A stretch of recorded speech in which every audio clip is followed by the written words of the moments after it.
We're back together again. Yay. Session three. Welcome. I'm really looking forward to today. We're gonna do some. I think we're gonna do some good work today.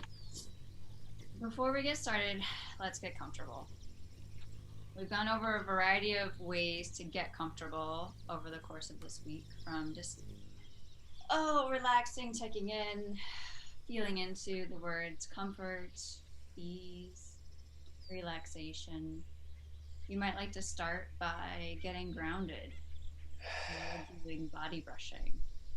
You might want to try the grounding like a tree practice that we did on Wednesday.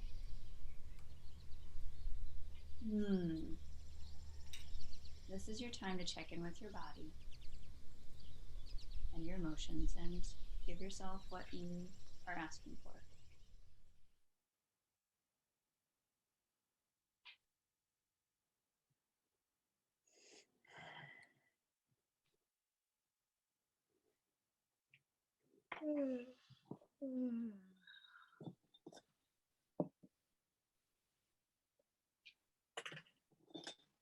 You might check in with yourself if you have all of your physical needs met. And your anxiety. Are you ready for today's class? Not as ready as you are. I agree. You're always so sunshiny when we see you in the morning. Oh, she's done this before. This is my favorite thing to do. I'm super delighted to be here. I mean, getting to work with people who want to work with their emotions is my happy place. It's fabulous. Okay, welcome. Big hugs to everybody. If I could, I would.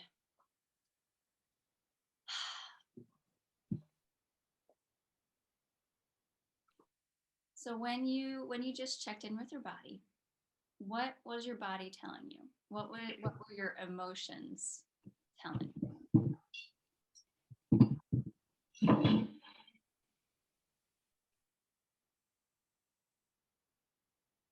I was excited. Excited,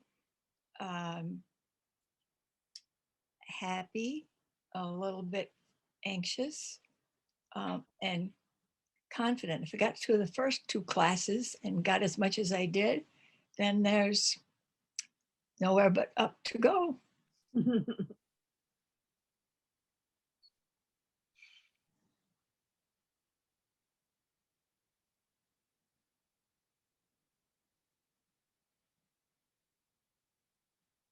What are your emotions and your body telling you?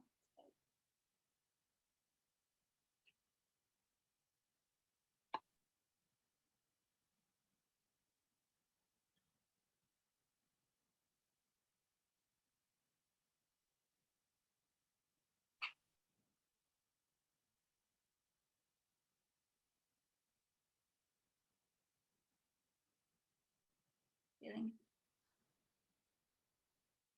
feeling quiet today? Perhaps I shall start by reiterating the spirit in which we hold this course. We are all here to learn, and one of the best ways to learn is by making mistakes, by overstepping your boundaries, by not doing what you think you should be doing, or by doing what you think you should be doing and learning that that's not right for you at all. It's by making mistakes, by doing the wrong thing, that we're learning what is right for us. And so we're all here in the spirit of curiosity, of trusting ourselves, of listening to our emotions, and of honoring and respecting the process of each person in this course, understanding that their process is right for them and that we all have our own unique emotional makeup that we're bringing to this. And so we are here to offer support and to witness each other as we go through the process of learning how to listen to our emotions. And we're using the method of channeling for that process as a means to practice.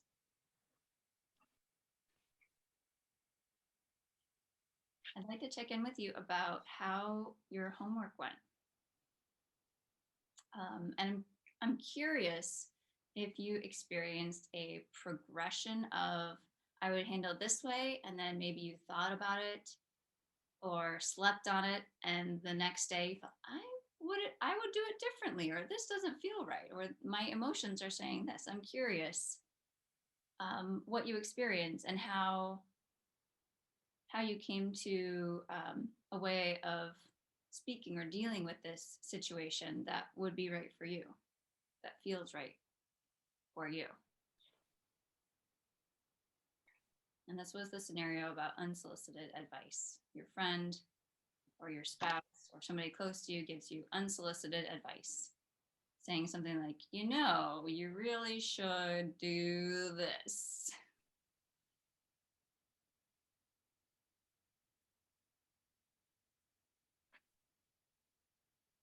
So, was it easy for you? Good, I'm glad. That one wasn't so hard. Okay. But the personal ones are really hard. Yeah. Were really hard. Yeah. Well, I I mean, learned. Go ahead, Judy. Sorry. No, I thought you were done. Please finish. I basically just channeled you, Anshin. I just thought, that might be a good idea. So you tried it out? Huh? You tried it out? Yeah. Yeah. No, I'll think about it and get back to you. Mm-hmm. And then if she comes back to me, I would say, if I didn't want to do it that way, I appreciate your thoughtfulness, but this is how I plan to take care of it. Yeah. I'm done, Judy. Thanks. I realized how devastated my boundaries have been for most of my life. Because to me, when somebody makes a suggestion, I run right to take it rather than stand up and say, oh, I'm just too open, don't come from my place. So that was how I started with that one.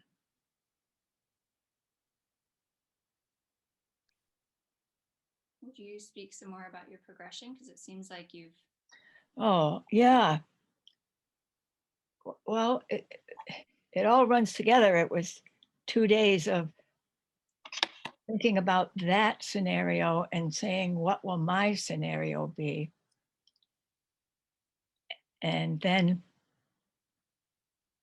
in the night, I wrote a scenario for me that wasn't too different from the one you wrote. I just made it more personal. Mhm. And then I kind of solved it in the night, and it was amazing by feeling, and first of all, feeling that I couldn't define. Sure. That felt so bad. I've been that place a lot. And so I just broke it down. Oh, first I tried grounding, then I tried setting boundaries, and I tried comfort body. And then I said, maybe it's a number of emotions. Is there this there? Is there this there? Is there this there? And most of them there was, but there was still something big at the end. And at the end, it was fear. Mm-hmm. And so then I just felt the fear. And I just worked through it and got to a place of love at the end. It was quite amazing. So then I had to come up with another scenario that I didn't know the answer to for today.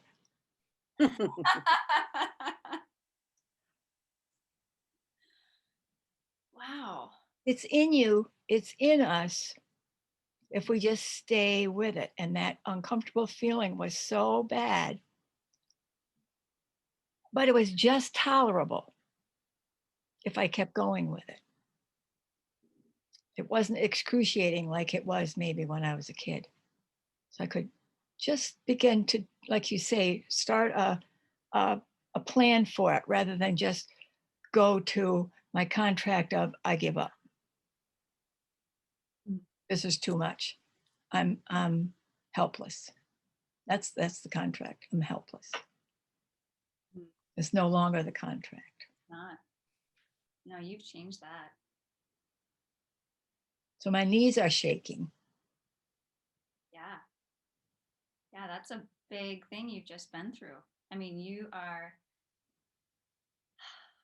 you're welcoming your emotions. You're giving them a safe place to be, and you're giving them your full attention and your And they're helping me. exactly. Yeah. Yeah. Well, I have Carla's book. It was written 20 years ago, Emotional Genius. Yes. And the underlines in the pages, I just go back to, I never even thought I read them before. So, I mean, it's just a wealth in that book. Mm. Mhm. Thank you, Judy. Thank you for prying it out. I didn't pry it out. You showed up. I just showed you that there was a door. Yeah, that's it. That's it.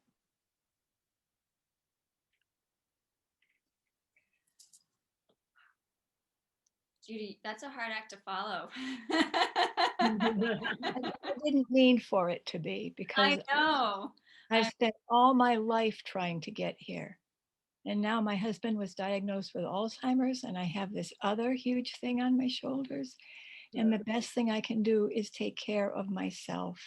And this is why I'm really pushing it, because I have a lot of years with somebody who is going to cause a lot of grief for everybody, including himself. So that's my impetus.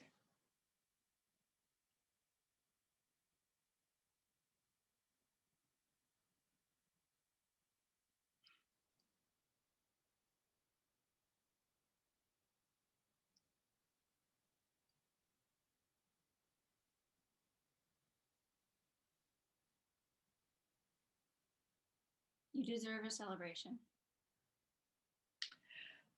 Oh, yeah, that's right.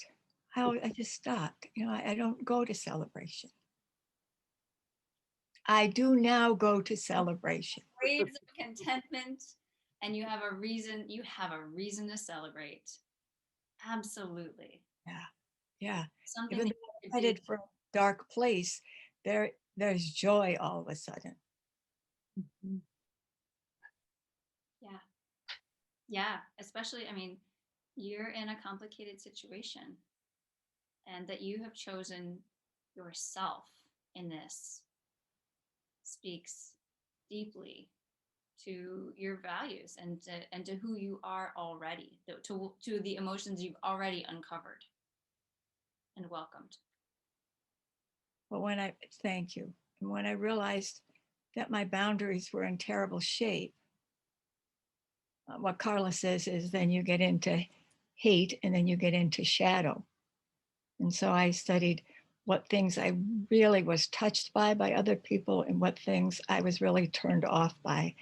And I began to pick the important ones and to own them also.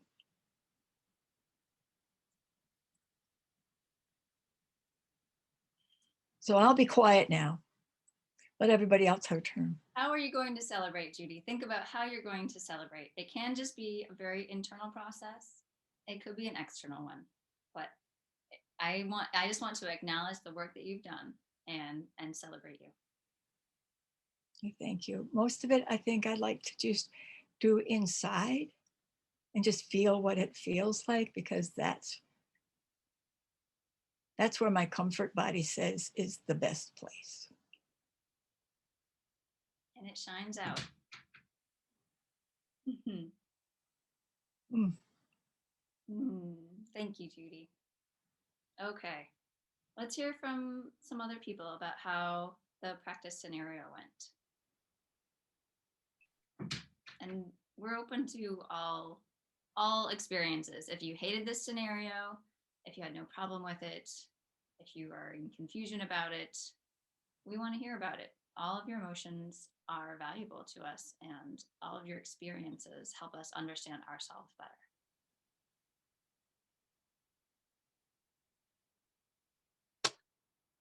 Deborah, thank you. So this was interesting because I worked backwards from the scenario we were to bring today Uh-huh. back into the scenario we were working on for our homework. And the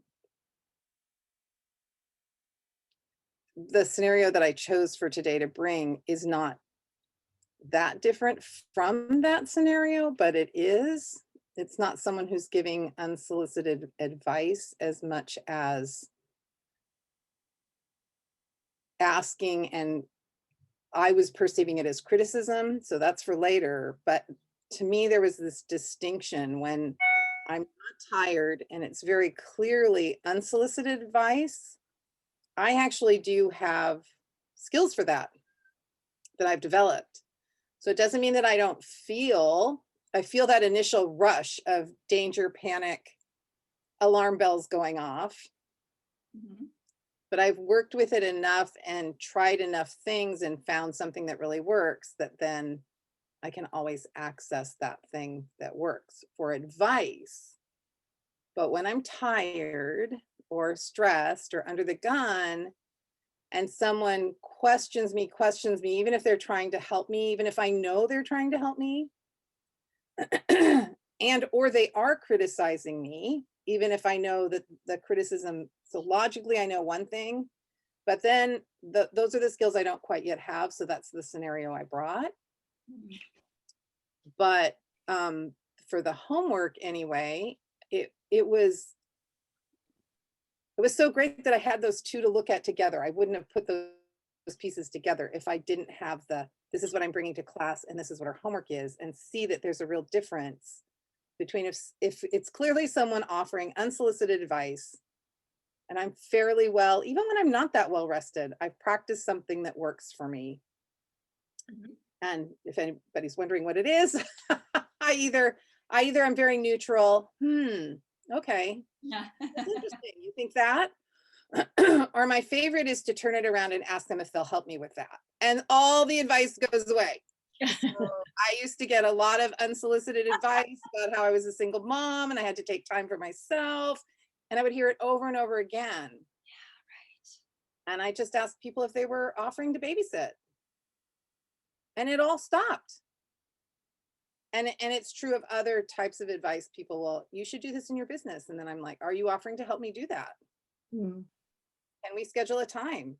I'd love to explore that. Are you offering to help me? And then all that advice goes away. The other one that I have is, what would be more helpful to me is to hear a story about the time that you did that. Ooh, yeah. Right? Right? It all goes away too. So, but that's what I'm saying though, is that I have the skill for that. Mhm. Haven't quite navigated over to this other side when there's this more like, there's something else that happens for me when I feel like I'm being questioned, backed into a corner, or criticized in some way. So that's what I brought to explore today. But again, so useful to see those two right next to each other and see, well, I definitely experimented enough to find some tools that work for me, that don't stop the feeling. The feeling actually, is that alarm bell, now put the tools into effect. So I'm hoping to find these other tools that I can do the same thing with. So Yes. that was really quite You nice. can uncover a contract. Yes, absolutely. Oh no, absolutely. Absolutely. Yes, yes. Hall of Mirrors. Definitely. Thank you. Yeah. Thank you. Anybody else want to share how the scenario practice went for them or not? Did it not go?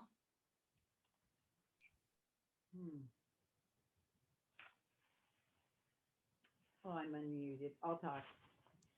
This was very difficult.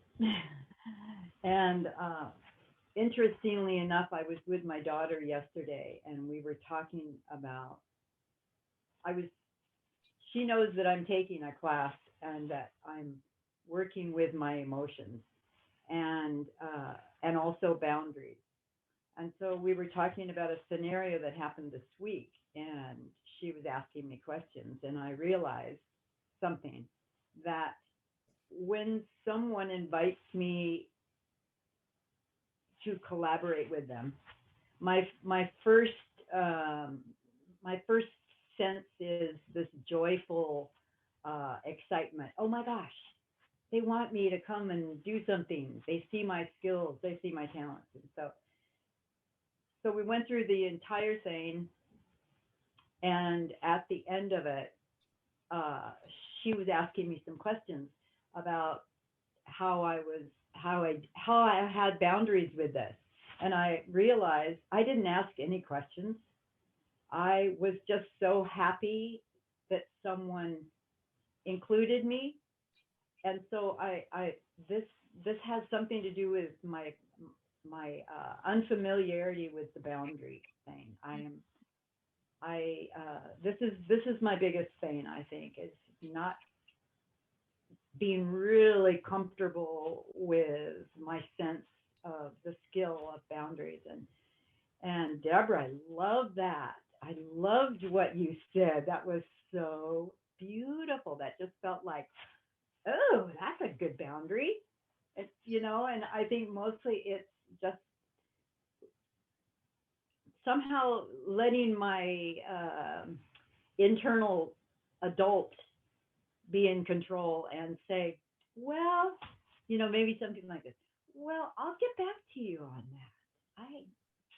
I just don't do spontaneous things right now, or just giving myself permission to pull back, I guess it's come out of the enmeshment. And, it's probably a contract that says, make anyone who seems caring be my parent, or give my authority to someone who seems to be caring, or become the child, whatever, whenever I don't know. It's all, this is all new. And it was so interesting working with a scenario with my daughter, because I realized that boundaries are a skill. Oh, yeah. It's wow. And I thought about the scenario that I wanted to talk about, and it has just sent me into wow, yeah. The scenario that I would really like to bring up is way too raw, and I wouldn't be able to do it without crying, I'm sure. And so I know that I'm not prepared to expose myself that much. I'm pretty sure. but this was the toughest one, and it's so funny because my everything is right in my belly, and it's just waiting for me to become the Anshin, to become the Deborah that can stand up and say, I hear what you're saying. Are you willing to give that to me? Or just to be able to come up with what is it? The connection, the words, the information and the language that lets me feel safe more than anything, keeps me safe. So this is very challenging, and it feels like I would love to have a good cry and just release some of this bottled up pressure to be something. It's like I feel it's the contract with shame of not being something that you think you're supposed to be. I'm at this stage of my life. I should be more mature. I should be able to take care of myself better. And so it's this tender, it's the tender part right now that is holding me here and saying, I'm not going to run away, and I don't have to hide. I don't have to be anything to you guys. You're doing something just like I am, and kudos for us to be here. So yeah, it's rough. Yeah. So Yeah. Wow, Candace, you are in the soup right now. yeah. Yeah.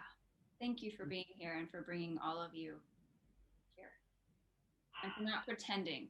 I have so much respect for you for having the courage to just share where you're at with us. Thank you. Wow. Thank you for that. Whew. Okay. Yeah. Okay. Woo! Yeah, do a little shakeout. Check in with your comfort body. Take a break if you need to. Mike, would you like to share how you would handle the scenario?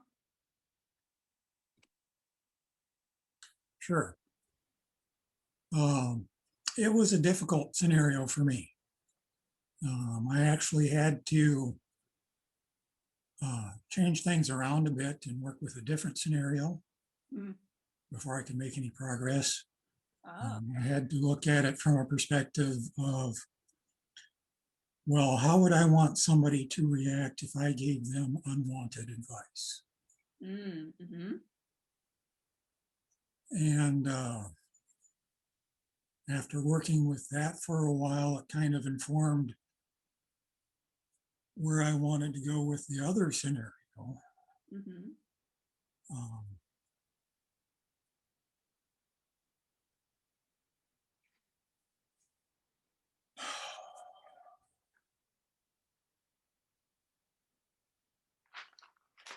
so I guess I'm just going to kind of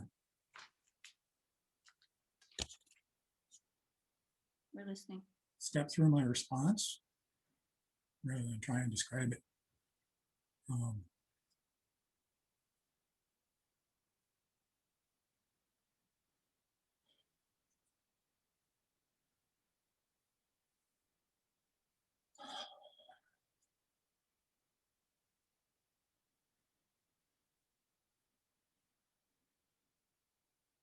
Okay, if I use you as a focal point, Anakin. Sure. Okay. Uh,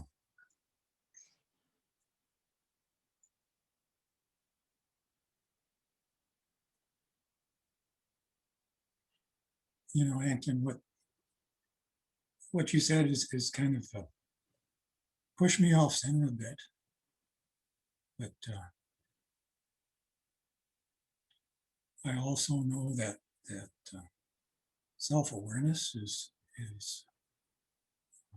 a lot easier when someone else is involved, especially someone who is caring and gentle.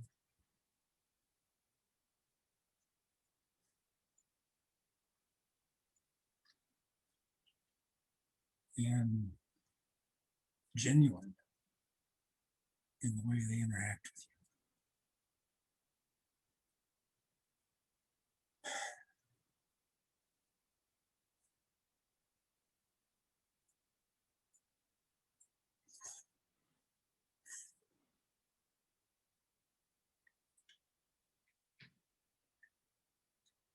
And so, even though I don't,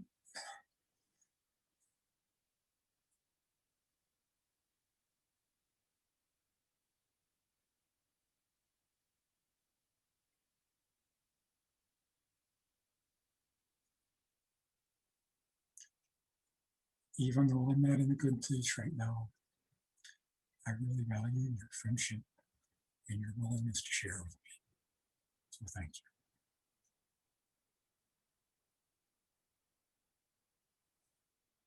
Wow. That was beautifully done.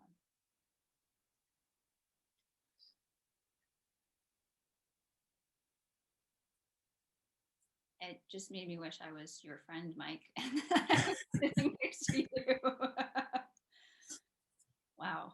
I feel more connected to you because of what you just said in this scenario. That was beautiful. And I could just feel it straight from your heart.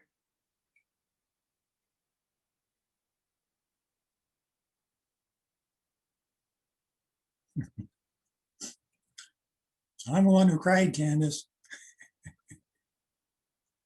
Yay.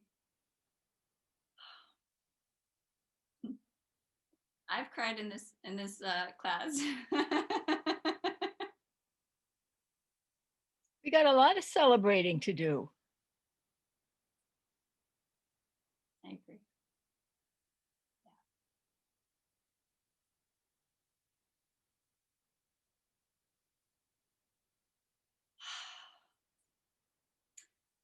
I propose that we use burning contracts as a transition.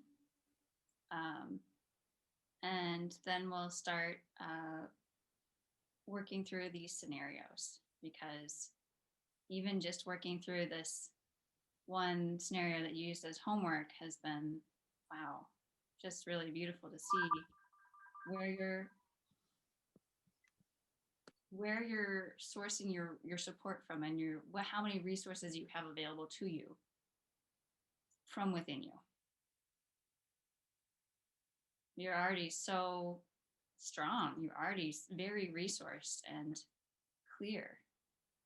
If you just give yourself permission to use these tools.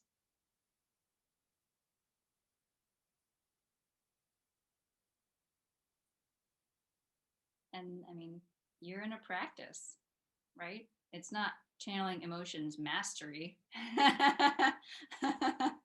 This is a practice course. And you're practicing channeling your emotions within yourself, right? As you are learning how to communicate that to somebody in the outside world. So it's really two parts. And for the most part, we've all been taught to hide one part or the other, or both, right? To repress it or suppress it or ignore it or pretend like it's not happening.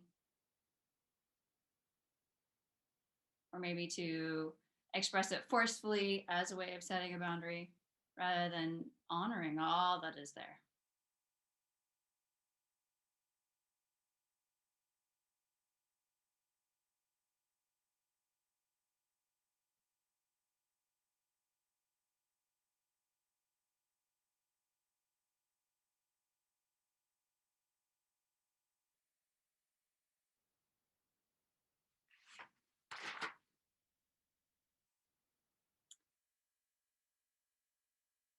Let's talk about burning contracts, because Deborah is right. Burning contracts is a really integral part of working with your emotions.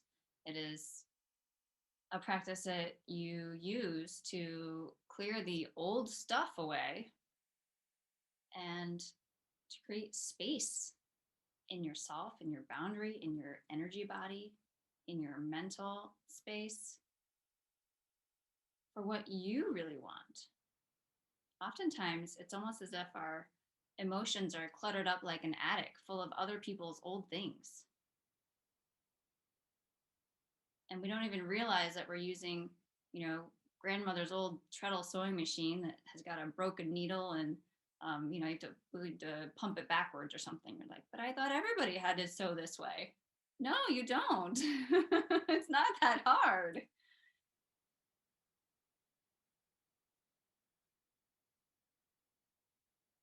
Something else I'd like to say about burning contracts before we get into it is that when you're just starting out, oftentimes it's a matter of just burning a bunch of contracts. You're just clearing out the trash, really. It's like, sometimes it's almost as if, well, for myself, it felt like I was a hoarder. I would just like kind of magnetize everybody else's crap, put it in my attic, and then try to abide by all these rules that I'd picked up from other people. And so I was just clearing out the trash for years. I'll be honest. It was just stuff that did not apply. I didn't need anymore. I didn't need to take that stuff on in the first place. And part of it was that I was trying things on. I just didn't know when to get rid of things. As you get more comfortable, as you get deeper into the attic, and you're finding those contracts that are deeper and deeper from when you were younger and younger, or maybe the contracts that have served you, but they don't apply anymore. Maybe the contract that you have that that helps you right now, like you're limping along with this contract, like, oh well, it works well enough, I don't know what I would replace it with, so I'm just gonna keep using this one. That's when when renegotiating your contracts becomes part of burning contracts. And that's a practice when you're actively looking for a new role model or a new model of how you can function.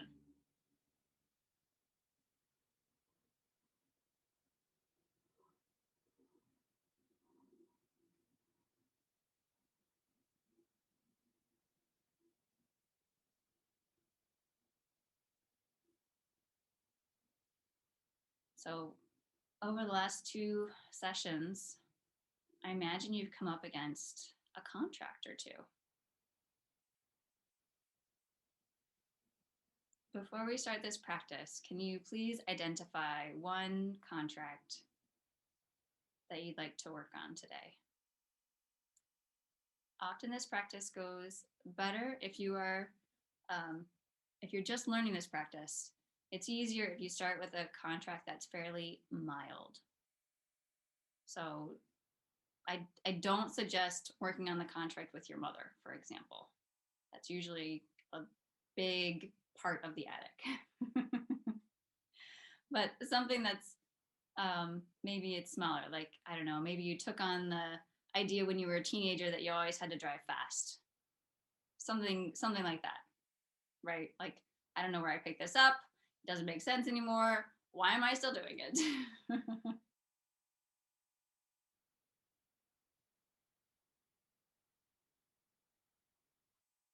Because what this practice is, it's essentially you are learning a framework for doing this practice whenever you need it.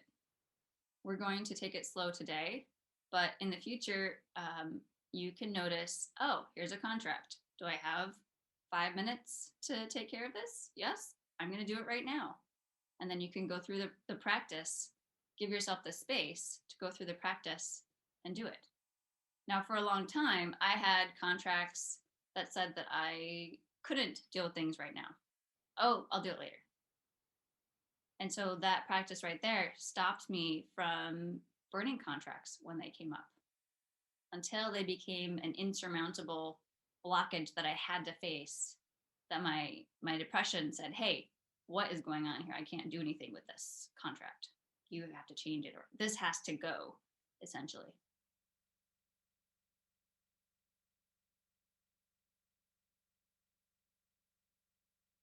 So if that's a contract, that would be a great place to start today.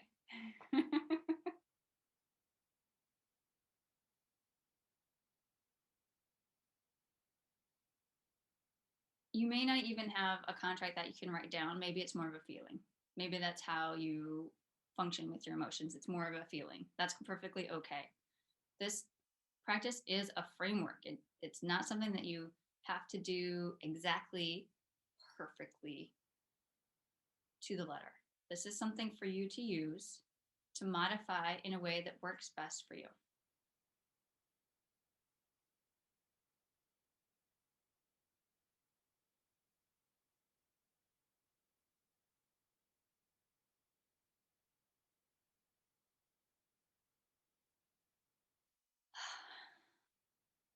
Are we ready to burn some contracts? Yes, yes. I'm seeing some nodding heads. I'm seeing some direct looks. Thank you. Okay, let's burn some contracts. Yeah, this is a great practice. I love this practice.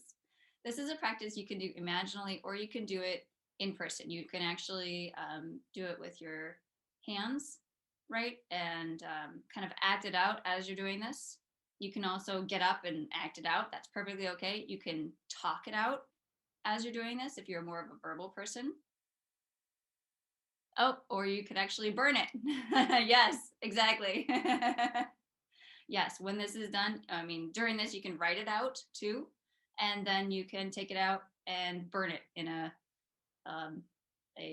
fireproof vessel, something that's appropriate for that. So you can do it in the way that speaks most deeply to you.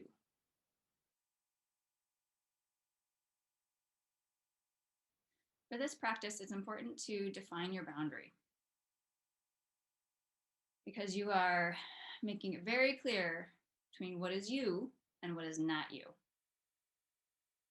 So start with defining your boundary.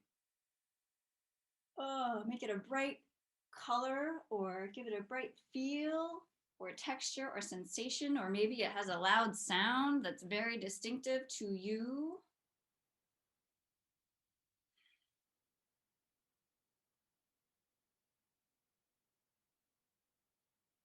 Feel into your body and make sure that you're just present with your body as we go through this practice.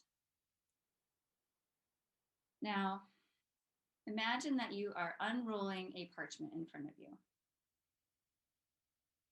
Within your beautifully lit boundary. And on this parchment, you are going to write or draw or pour out everything related to this contract. Just let it come out. You don't have to even be able to identify it. One of the things that would come out of me for a long time was just unnameable sludge or giant expectations, buildings of expectations, just whatever it is. It doesn't have to have a name. Just let it pour out onto this contract. If you want to get up and move around, if your body is asking you to do that, go for it. Do it. If this parchment fills up, just move it to the side, open up a fresh one. We're working in the realm of imagination. It's a very stretchy realm.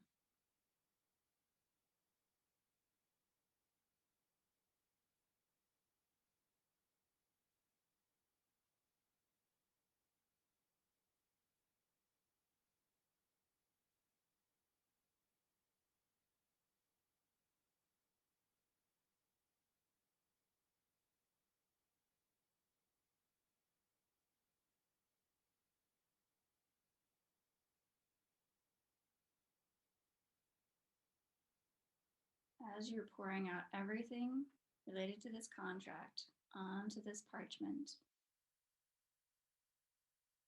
feel into your boundary. Is there anything related to this contract still within your boundary?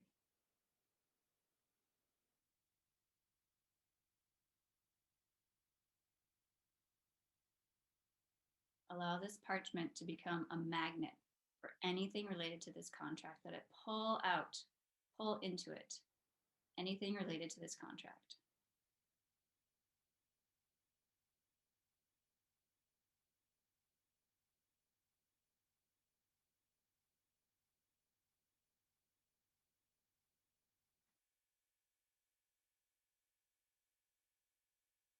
If you notice your body doing anything or wanting you to make movements, perhaps you're noticing that you want to sigh or wiggle around a little bit or even walk around, allow your body to lead you.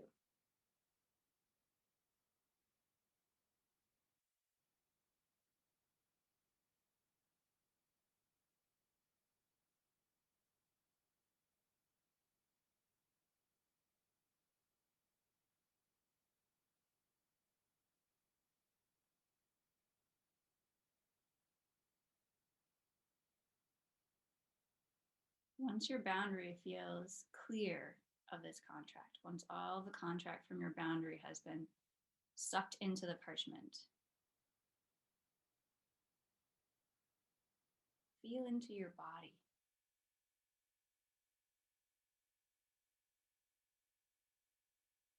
Are there parts of this contract that are residing in your body?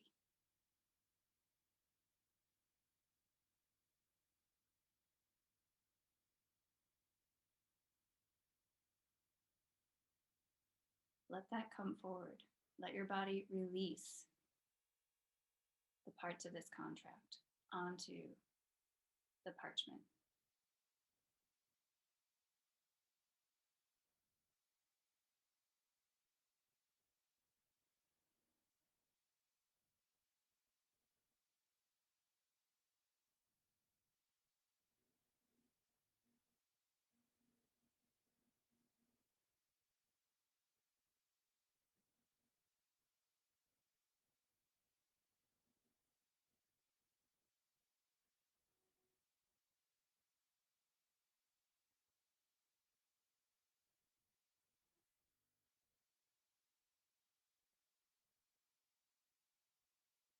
When your body feels complete, when your boundary feels complete, when all parts of this contract have been released onto the parchment, you might like to take your hands and roll up those parchments.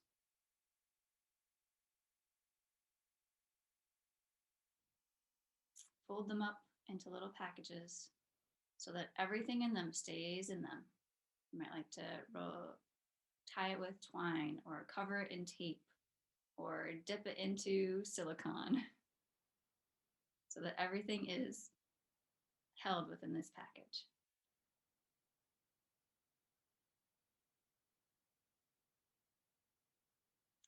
Then toss this package out of your boundary, outside of your boundary. You're removing this contract from your boundary. And you're going to burn it in the way that feels best to you. You might burn it with your atomic anger, or you toss it into a volcano, or you might let it dissipate into compost and be eaten by the earth. You might blast it with a flamethrower, or blow it up with a bomb, or just light it on fire.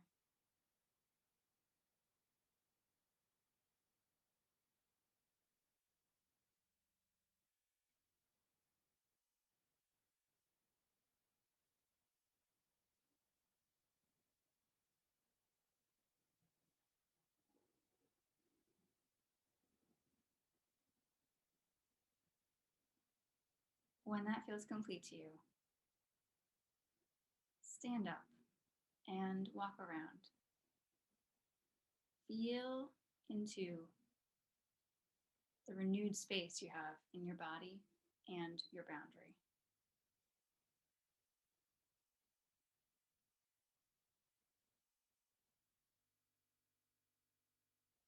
Feel what it feels like to have this space available to you, to claim all of this space in the world.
Pay attention if your body wants to do something different, to move in a certain way, to breathe, if it's asking you for something.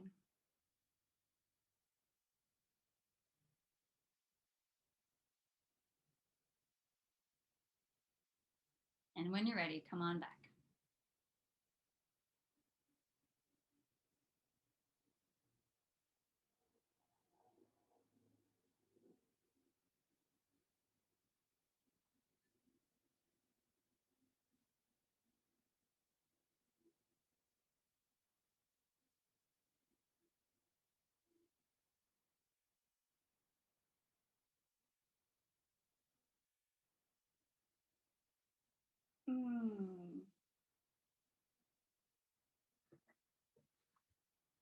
Thank you for joining me for that.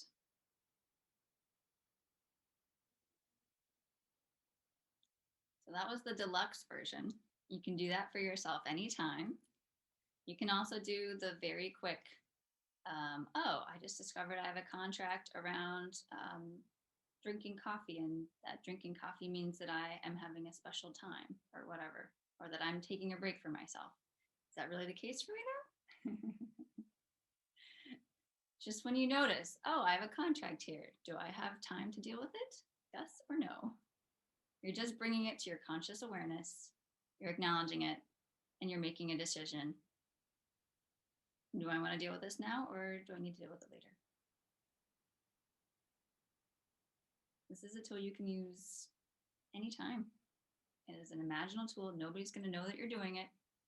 It's something that you can do for yourself.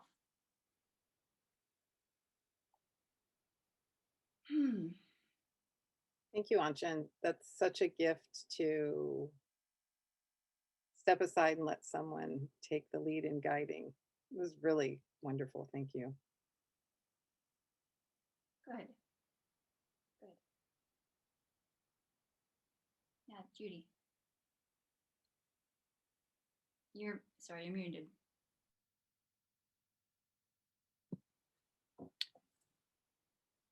I found when I was walking around at the end that I was grieving that a part of me was lost. Because as a child, I treasured every little thing that I got that was mine. So I kept on to these things, maybe even though I didn't need them. And it was a very small contract. It was like, I'm no good at softball. I mean, I don't know why that one came up because I wasn't, but I mean, it wasn't a big deal. So just the fact that it showed about needing to mourn for that peace. And so that brought in feelings and using what we used. And then I could feel refreshed. Mm-hmm. Yeah. That, it sounds like a beautiful way of channeling your emotions. You are welcoming them. You're really listening, right? You're making the connection between, oh, I'm having this memory and I'm having, oh, here's a contract associated with that. You're letting yourself feel that. I think that. So there was another contract in the contract. Yeah, there can be. Yeah. Absolutely. And as you I can't keep everything, you know, I have to keep everything because they're all mine. So that's the contract that I also had to work with. Right.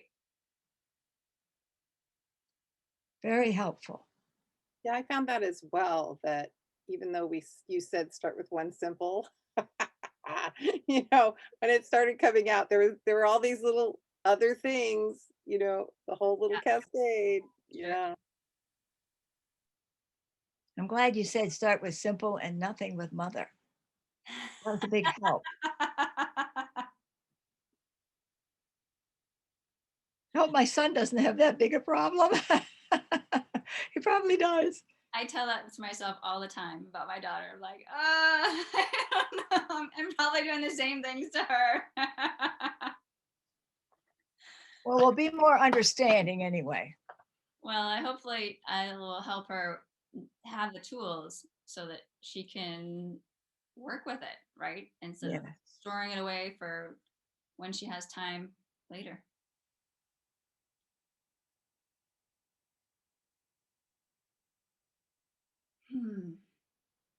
Any other reflections that you would like to share?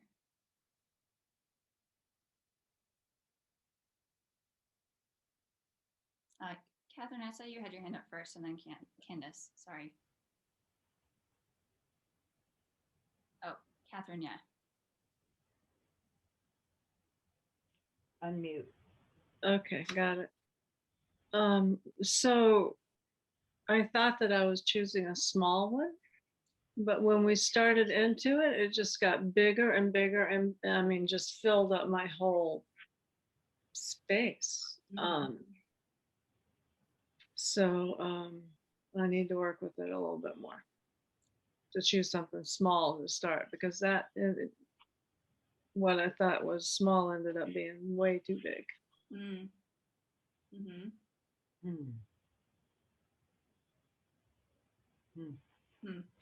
So you thought you had you found the tip of the iceberg. Well, yeah, but I've known that it's been there. I mean, my first one I chose was I don't have time to be creative. And I knew right off that was too big. So then I thought, well, I'll choose I don't like to cook. And then, yeah, and then that snowballed. That could fill Oh, a, I yeah. mean, yeah. Mhm. So I guess I'll have to go to coffee or driving too fast. But I like to drive fast, so Well, that's not a contract for you then. it's not. Yeah. It's hard to choose something small. Well, the reason I said that was because the intention for this practice today was to give you the framework of define your boundary, be aware of your body, open up a parchment, put this contract onto the parchment, check your boundary, check your body for that contract. Make sure that you feel complete when you close up your contracts. Okay. Throw them outside of your boundary, burn it, and then walk around and celebrate this new space that you've created for yourself. Okay. And with that framework, you can work with any size contract. Would you say those steps one more time? Check your boundary when you open it up. So And- have your contract in mind before you start. Uh-huh. Boundary. Yeah. And check in with your body. Okay. Because being aware of your body is an important part of this practice. Okay. Open up that parchment in front of you. Yeah. And pour out that contract, however it looks. You know, if you're going to write it out or draw it out or just barf it out, whatever it is. Mm-hmm. You're letting it come out, and that parchment is acting as a magnet, pulling it out of you. Okay. When you don't have any more ideas about this contract to put on the parchment, just feel into your boundary and let all parts of that contract go onto the parchment. Okay. Then you feel into your body. What parts of this contract do I have in my body? Let that come out onto the parchment.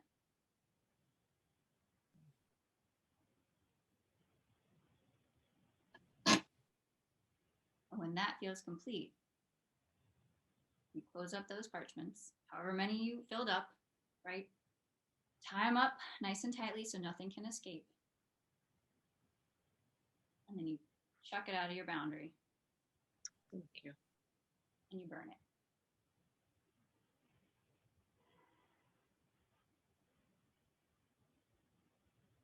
And then you walk around and celebrate your new space. Mm. And you claim all the space that you've just freed up in your boundary. You claim it as your own. And you welcome it.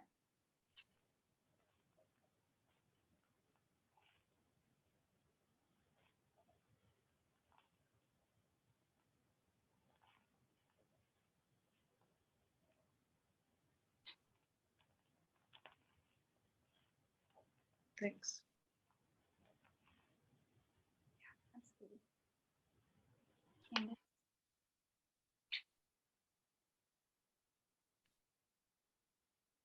I almost wonder if I need to take the class on anger. I mean, Take it.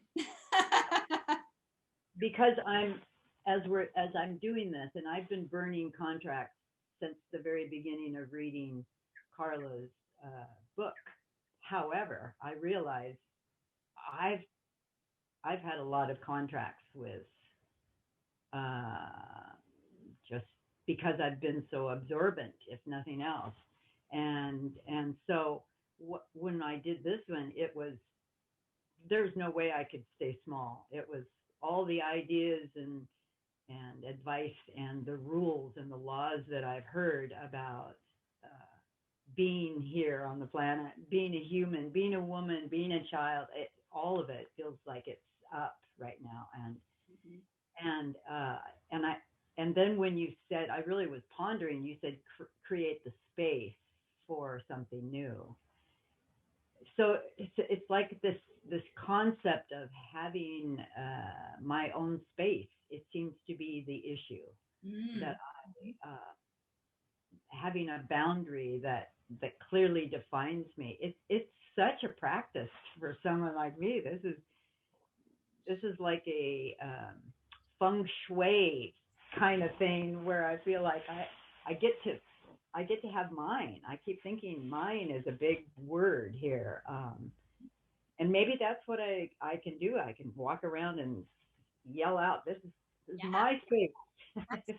Claim This it. is- It's yours. yeah, yeah. And it feels so strange, like even talking about this out in public is somehow some sort of contract of you don't do this.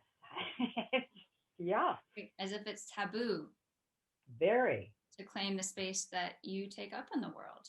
Yes, and then I think that there's another contract that says now feel guilty for having that thought. Mm. Feel guilty for having been that way, or some strange ideas. Just I maybe that's it. Just keep burning contracts with all of the strange ideas that I have taken in and allowed to be in the space that somehow hasn't given me permission to have the space. Yeah. Yeah. Crazy. I mean, it feels like it's, well, but it's their ideas. That's what it is. That's what I'm doing. I'm burning the contract with the ideas of what is proper, what is correct. Yeah. So, ooh. Again, this is wonderful. Wonderful. We have all these ideas that it's strange, but we as children used it. It was our brilliantness that came up with it. So it got us through. Yeah. Oh, It yeah. just doesn't work now that we're Right. grown. Right. And as children, you often don't have a choice about a lot of things, Yeah. right? Depending on the family you grew up in, maybe it's not safe for you to have your own boundary, Oh God. No. right? Or Yeah. for you to have your own things. Or, maybe you never know how your parents are going to be. So you have to really just dissolve your boundaries to be aware of theirs so that you can stay safe. Oh. Yeah. Now Yeah. you're in the process of claiming your power as an adult. You have the ability to choose for yourself. You don't have these parents who are subjecting you to their whims. And it's not that they were willfully mean, it's that they were most likely unconscious and suffering from their own traumas. Mm-hmm.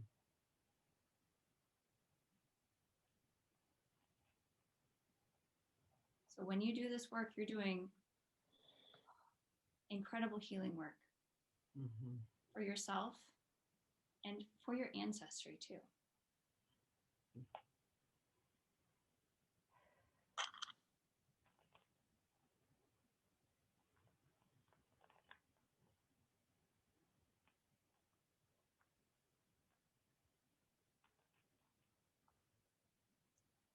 Mike, would you like to reflect or share anything before we move on? I want to give you space because you've been quiet, but I know you've also done this practice a number of times with me.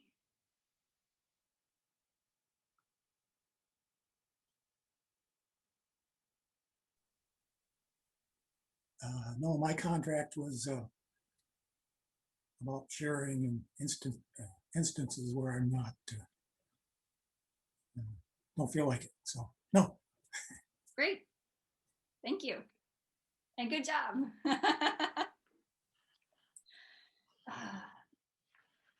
How's everybody feeling? Would you like to take a short break? Do you need to take care of some personal things? Yes, Deborah's saying yes. Okay.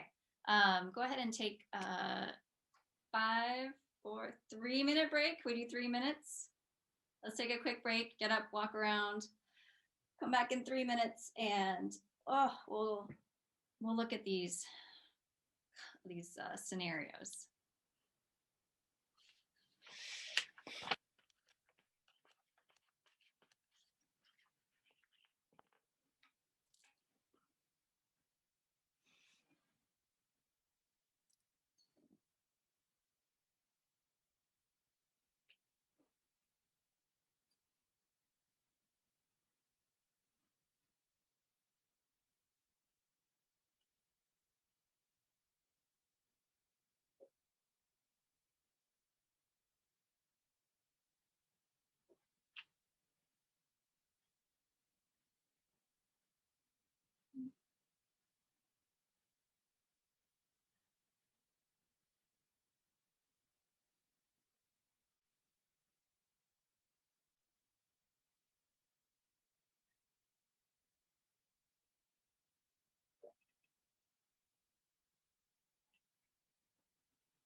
Okay, come back, everybody. Return if you can. I'm ready. Let's go. um, Maybe they're never coming back. that's funny. Actually, I was just thinking about the comment that Catherine made. You're so chipper in the morning, Anshin. And you know why? It's because I'm not the one who's processing through all of my emotions, right? You've done that. Well, I do it all the time. But I am getting to be the one who gets to witness and to provide support. And that is such an awesome and awesome pleasure to be able to do. So, yeah. Okay, welcome back. We are going to go into practicing with the scenarios that you've brought. And since it's already 10 past the hour, we have about 45 minutes really to do some practicing. Now, what this means is that we're probably either not going to have time to go through all the scenarios, or we can go through them very quickly. And what I mean by that is we're going to go through in the sense of the person with the scenario will say it, will describe it in 1 or 2 sentences. We're going to keep this short. And then each of us will use the tools we have. So, right, take your time, get grounded, define your boundary, feel into the scenario, and feel how you would respond to it.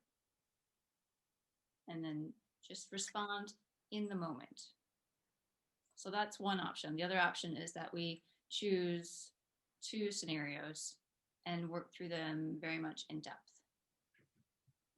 But that means that some people, their scenarios don't get chosen.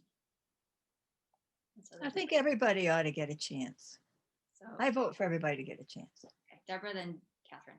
I'm Um, fine not I'm having, sorry. I feel like in that last, I was when we requested, sacred contracts. I got so much out of sacred contracts, and I actually used the contract that was coming up, like you mentioned, in my scenario. So I feel like it's given me a huge, I'm happy to either not do or go to the back of the line. I'm good. I just want you to know I'm good with that. So Catherine? I did not get much sleep last night, so I'm feeling very vulnerable, and I would like to bow out of doing mine. Okay. Thank you. Thanks for setting that boundary. Okay, that leaves us with, go ahead, Candace. Well, I was just saying, I feel a little bit like Catherine. I'd rather just do someone else's, just put something out and let me go through that. Okay. Could I say one more thing? Yeah. I feel like I'm in kindergarten here. Oh, And yes. you guys are the older ones, so I'm happy. Even though I've tried various ways working with emotions, I'm still like spinning my wheels. So I'm on training wheels. So I'm happy to watch. Well, that could be your scenario. You go, Judy. You're in high school already, college. I started out too. We are all at different levels, right? I mean, Yeah. we are just where we are. Mhm. That's all it is. Here I am. Exactly. Okay, it sounds like we're going to do a couple of scenarios and just dive deep into them. Now, even if you don't feel like you want to participate with this, if you'd more like to just step back and watch, would you still be willing to share your scenario? Sure. You could say no, that's fine. Yeah, okay. Candace, you're willing? It's too complicated. They're That's both too complicated the ones I thought of. Okay.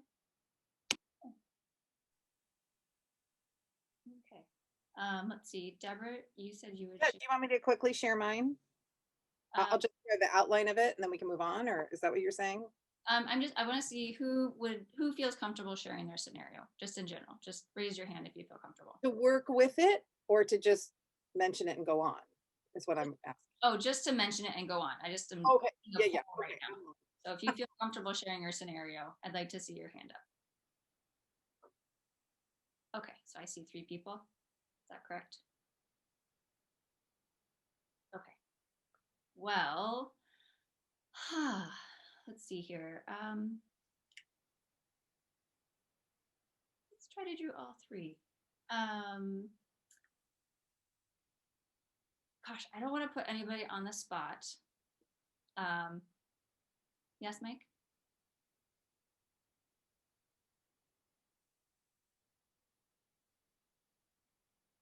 You can put me on the spot. But I was going to ask if we could put Mike on the spot. Excellent. Fabulous. So for this scenario, Mike, I just want you to describe it in 1 or 2 sentences if you can. And for everybody else here, you know that you are being presented with a situation. So go ahead and get grounded, define your boundary in the way that works best for you. And then Mike, you're going to describe your scenario.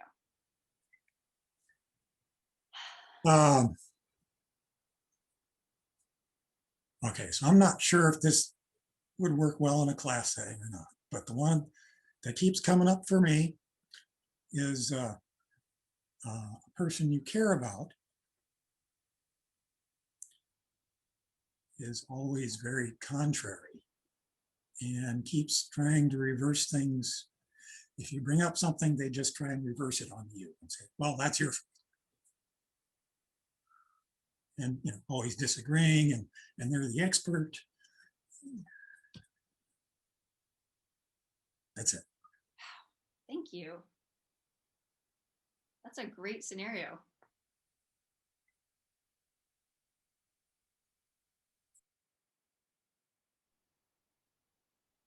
Okay, so as we feel into this,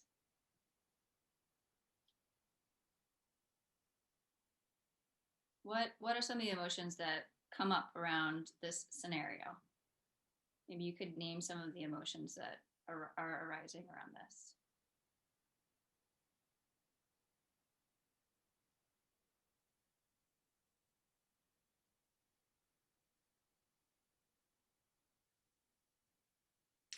Just in case it's unclear, I'm waiting for other people to respond. Yeah, this is for everybody to respond. This isn't just for Mike to go through. This is for all of us to go through. Catherine. I would say I would feel antagonized. Mm-hmm. Frustrating. Yeah. Very sad. Very sad for me. I would say anger and fear. Mm-hmm. Right. Things are always changing. Yeah. And they're never working out the way you think you wanted them to. Right, or can you trust this person since they're so contrary? You don't know if they're going to, what they're going to do next. Or maybe you do. Are they that contrary? They're predictably contrary. Oh, they are.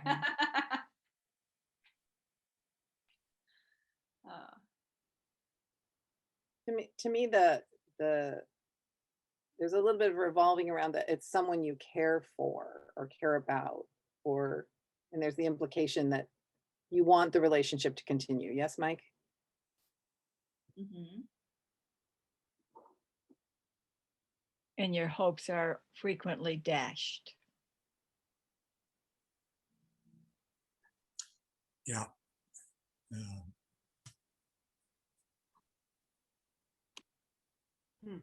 what is the feeling that you feel like you've just gotten punched in the stomach? Where would we find that one?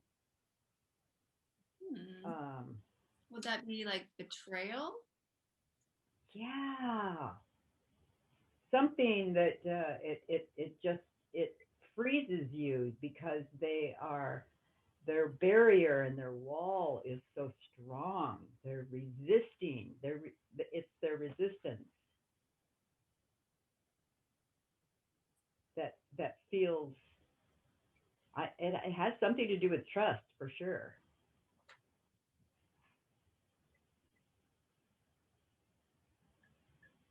Yeah, so I'm seeing, I mean, many of you named anger, so I'm seeing some Mm-hmm. boundaries here. And I don't want to get into the into doing an emotion consultation here because there's a lot that I am assuming if I would do that. But it seems like they're testing your boundaries. And so when you are interacting with this person, just being really clear about what your boundaries are, what your expectations are.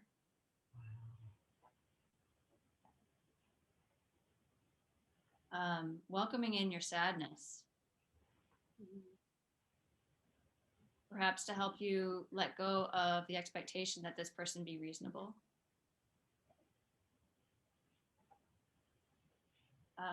And in that sense, there's also a flexibility to your boundary because you care about this person and you're willing to perhaps give them more leeway in how they treat you than you would somebody that you didn't care about as much. However, that depends on, I guess, the relationship and what you think they are capable of.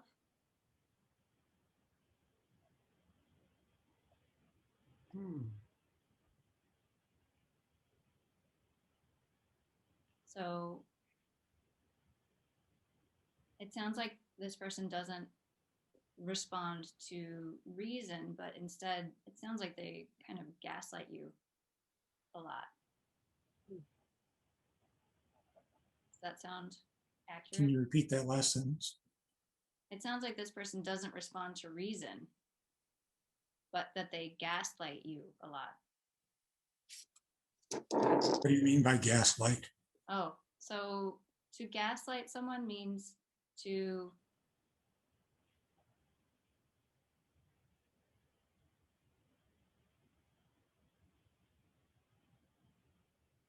make them think that they're wrong, even though they're not.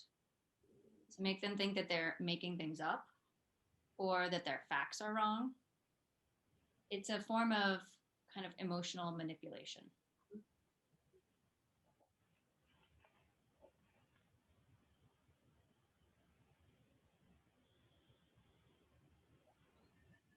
Does that sound accurate for this relationship? I ask, what do you think that they're trying to accomplish by this?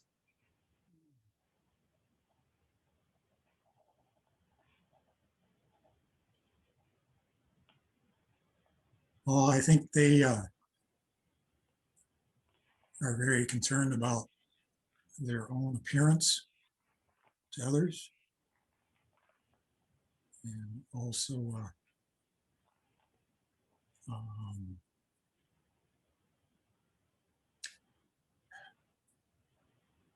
it seems to me like they're just not always that concerned about their effect on other people. I mean, I'm not sure if they're just saying I don't care or it just hasn't even crossed their mind to be aware of that.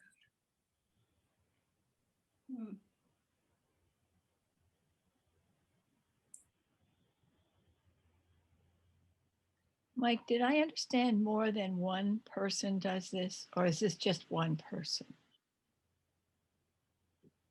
One person. I heard it wrong. Thank you. Okay, so if I was in this situation, the way that I would handle it is actually, Mike, very similar to the way that you handled the practice scenario, the homework scenario. I might say,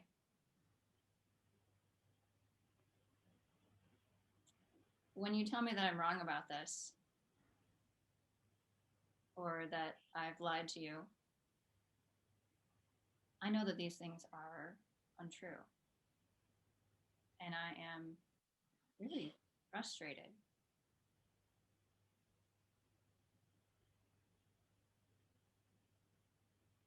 That I keep continuing in this situation with you.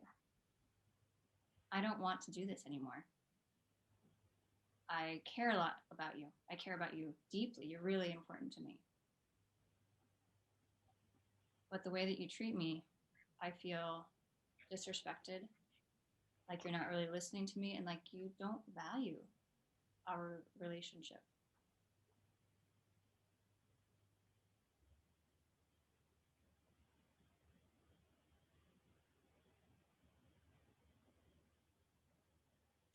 I don't really know how to go forward with you in a way that will work for me. So maybe I think I'm going to take a pause on our relationship until I can see a way through.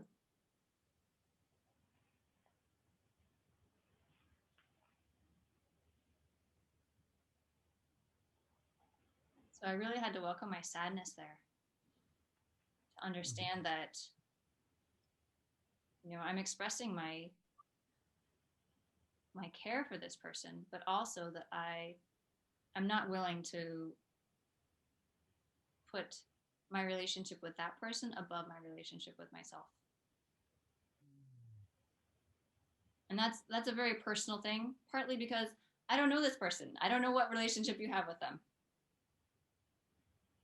Right? And so, I'm just giving one possibility of how to work that scenario.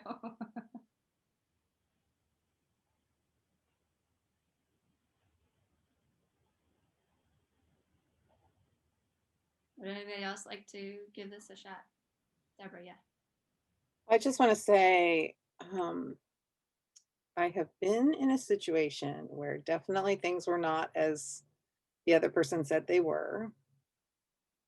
And what held me in thrall, what was holding me locked in there was just what you said, only I didn't realize it. So this is bringing up a lot of memories for me.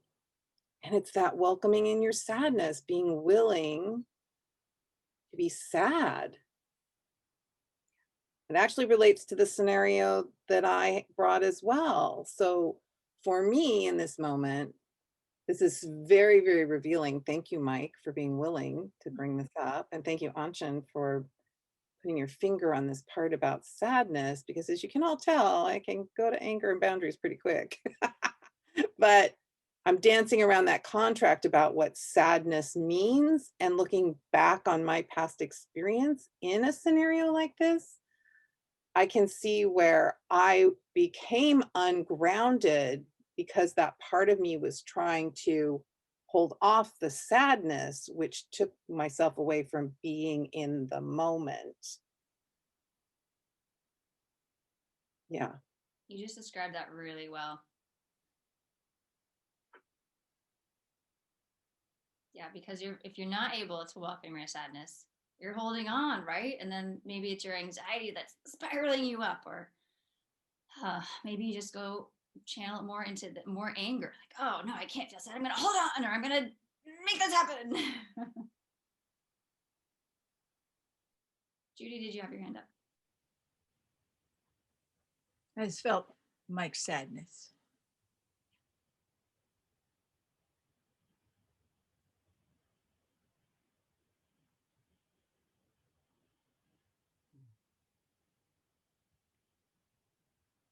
I guess the other piece is maybe they don't realize how they're coming across. At least give them the benefit of the doubt. Sure. And they explain, you're explaining how you felt. I think that would maybe open somebody's eyes if they really did care. Judy, could you maybe try that out? Could you show us what that would look like? As Mike or as the person he's speaking to? As Mike. I see what you're saying. When you talk like this to me, it brings up a lot of sadness. I really care about our relationship, and I don't feel like I'm being seen for who I really am.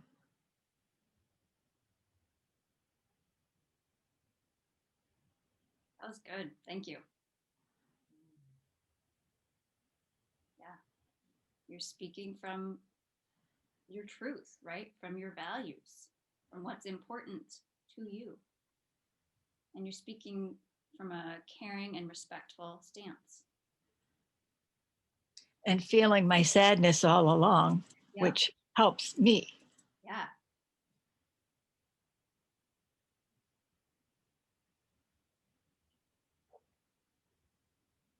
Yeah, Deborah.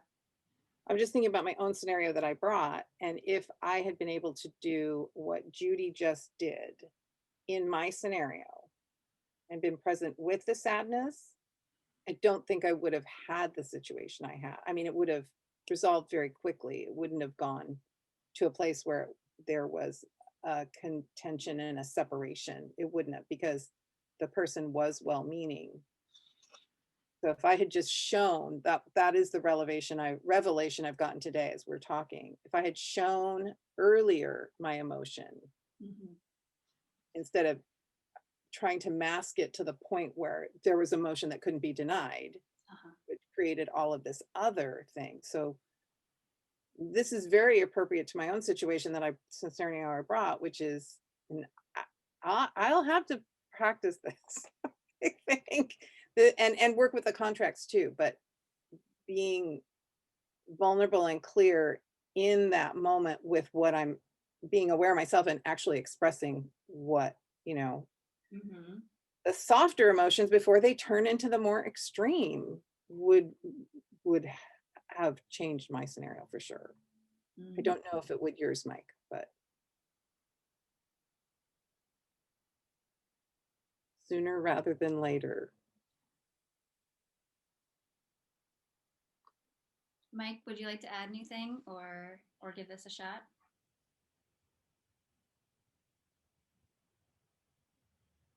Okay.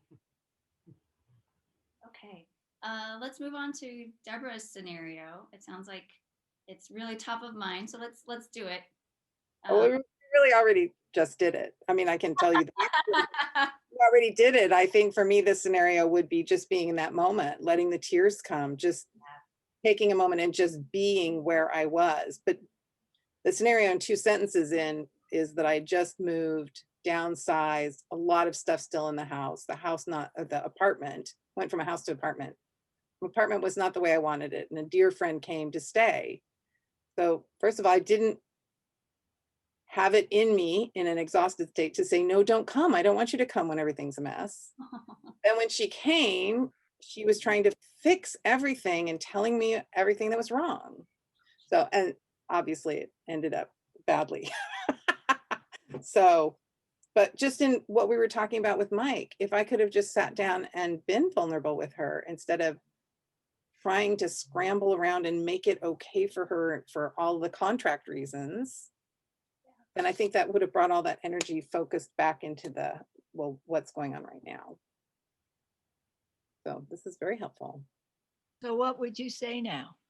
I don't think I would have said any words. I think I would have just cried in that moment instead of, trying to have some conversation and do it in the right way and hold her off and create I mean, I'd lost my boundaries. I was exhausted.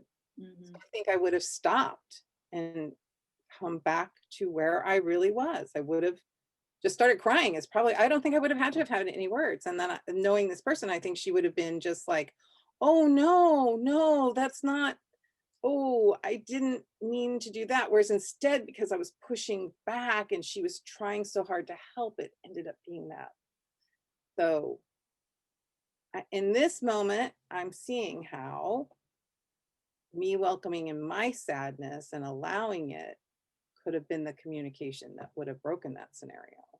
Mm. Yeah.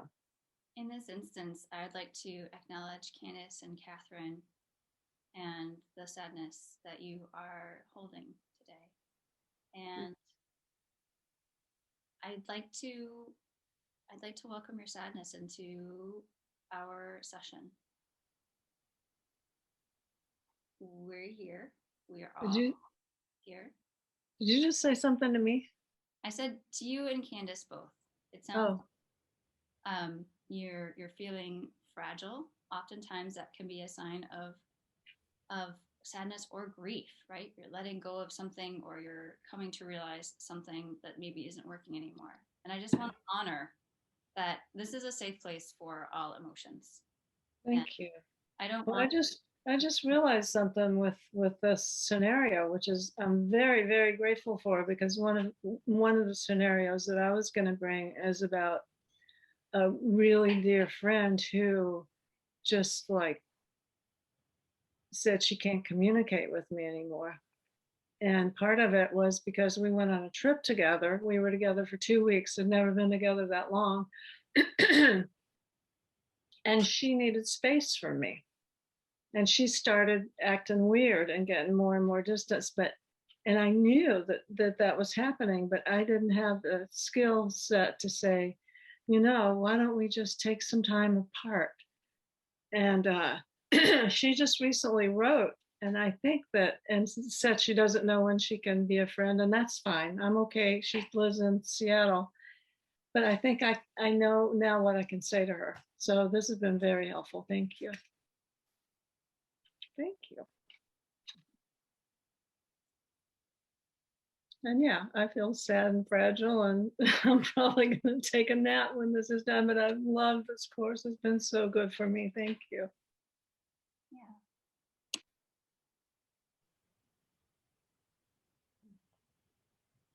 Okay. Judy, would you be willing to share your scenario? Just say yes or no, and then we'll get ready for it. Yes? Yeah. Okay. So let's get ready for it. How do you get ready if you're going to be practicing?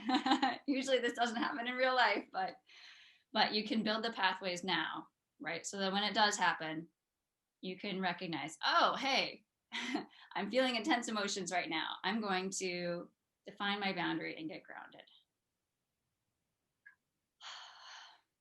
Okay, please share in 1 or 2 sentences.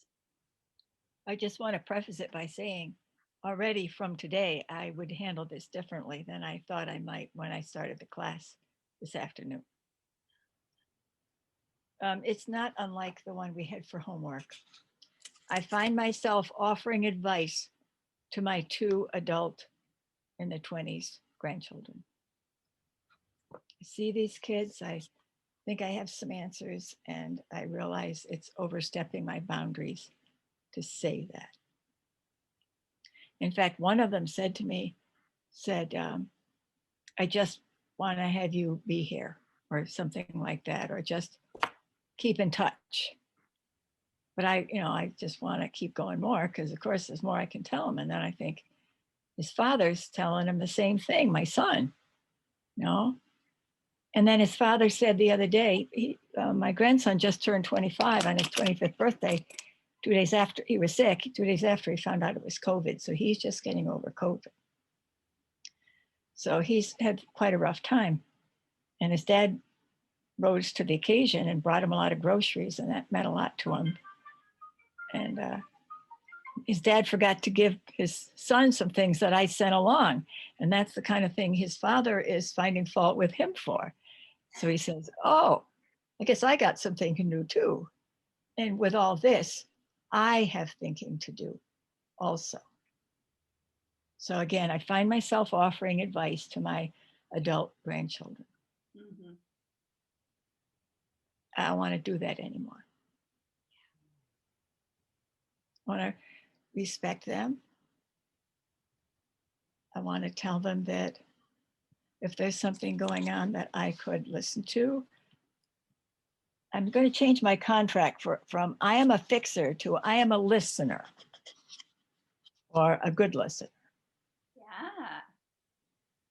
because I am. I just get a little overzealous, and it is not fair to them. It really is disrespectful, I'm learning, which I really didn't understand.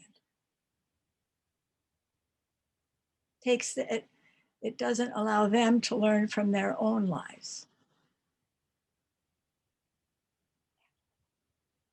But if you are instrumental in their growth, because they've been in Rhode Island all their lives, I cared for them as a grandmother when they were little, but now they're 25 and 27. And I just have to enjoy them for who they are and let them go, like I had to do with my son not too long ago.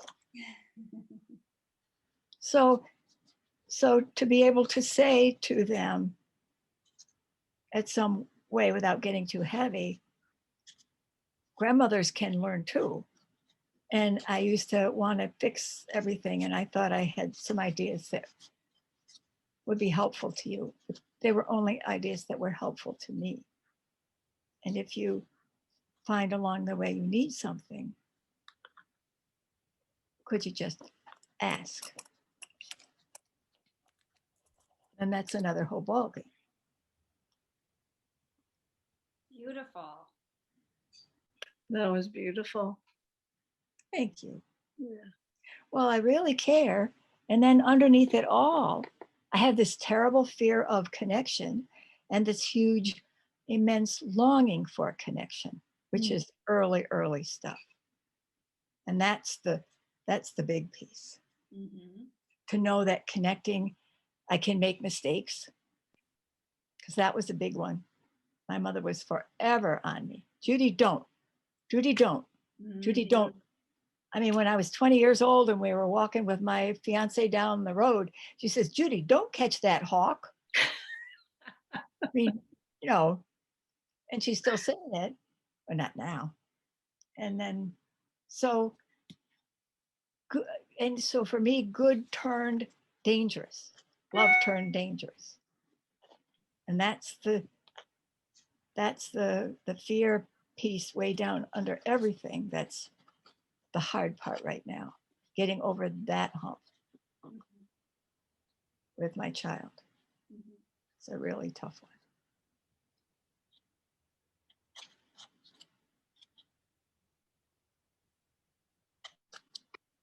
Thank you for sharing that. That is a hard one.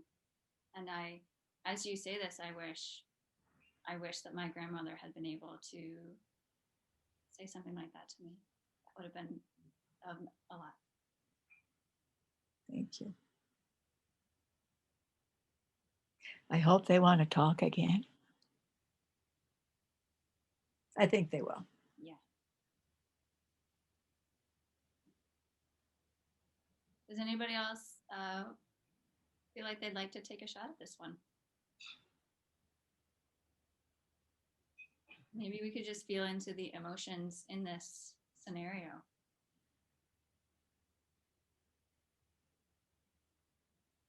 Deborah.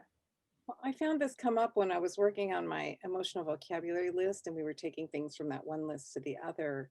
There were definitely some things that I added that I feel like we were talking about not just being a mental exercise, but feeling into it. So it was bringing up memories of when I felt that. And one of the things, and I don't remember the one I put it under because it's in the electronic file, but I definitely had desire and vision in one of those. That wasn't something that was a gift from that.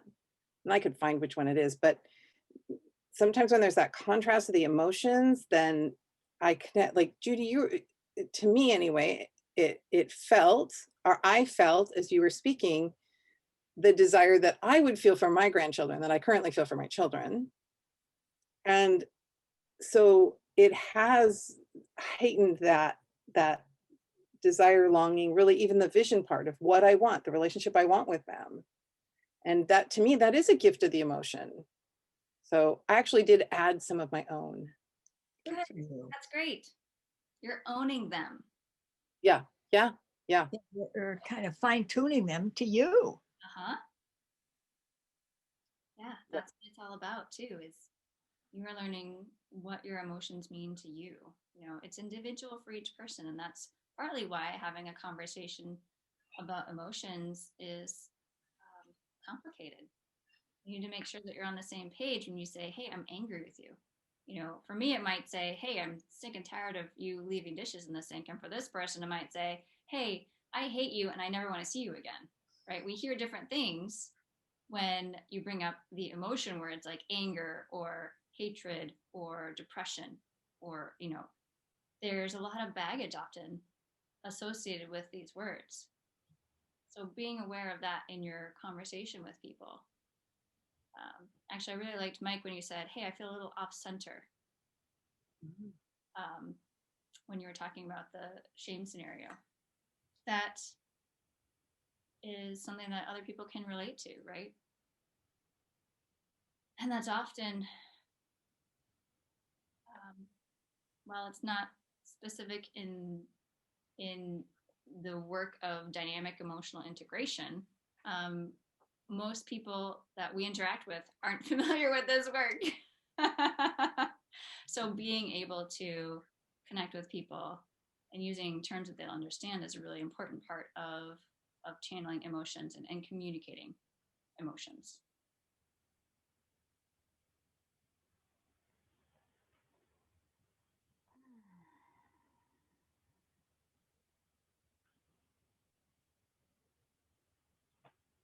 Judy, what I wanted to say was that after my father passed, there was an image that came to mind of him and I just sitting together, having a meal, being comfortable. And, you know, that was really something we were never able to achieve. And, you know, thinking about that, um, you know, there was always that resistance, you know, kind of that pushing, either from him or from me. And I think what I craved was just, you know, being able to be together and, you know, be relaxed and, you know, so that's it. Beautiful, Mike. I think we all want the same thing. I want that same thing with my grandchildren, with my husband, who now is starting to have Alzheimer's, with my family. And life isn't perfect, and we're all human beings.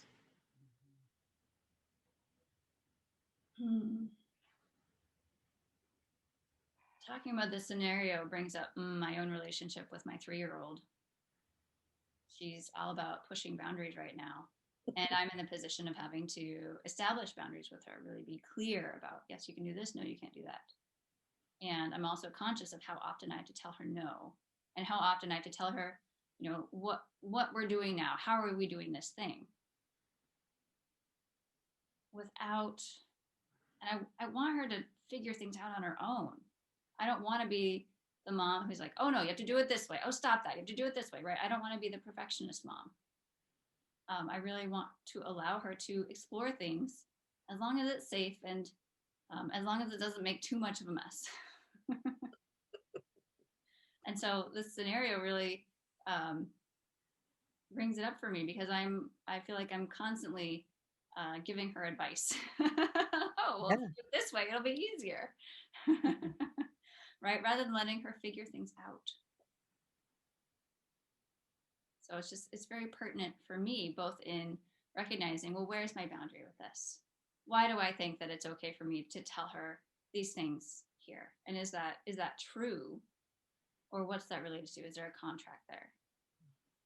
And then looking at my own desire to be useful, right? And I thought that by helping her through these things, I could be useful to her. But is that really useful when you're a new kid and you're learning things and you're like, you don't know anything, right? You think you know everything, you don't know anything. And knowing myself and that that she's my daughter, she's going to be learning things by doing. You know, I could tell her all kinds of things, but the only way she's going to learn is by doing it, by making mistakes and by figuring things out on her own. And I need to facilitate that kind of learning. Within certain extremes. Well, safety and not making a mess. Those are my two right now. Or too much of a mess. Messes are important in the right places. But see boundaries. I like what you said about being aware of how she learns. And then to extend on that, you know, if you focus on that, you can use that as a way to best help her learn. Right. You know, because listening to others' experience is a valid way to learn, but not everybody learns best that way.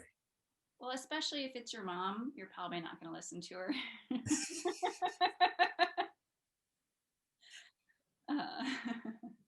But Judy, I'm becoming better at listening to my daughter, listening in more ways than just listening to what she says, but listening to who she is and what is she interested in and how is she expressing herself.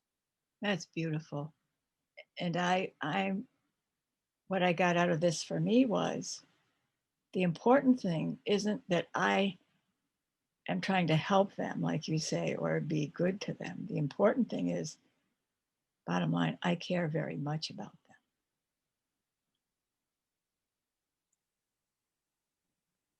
And being able to express that just by being with them and accepting them as they are, that's profound. I mean, where can they find that in their lives? Especially in this time of social media and these ridiculous expectations of, you know, looking a certain way, being a certain amount of successful or, you know, there in your career or whatever. It's a lot to navigate, and having that safe place, that safe person you can come to where you're okay just with how you are. That's precious.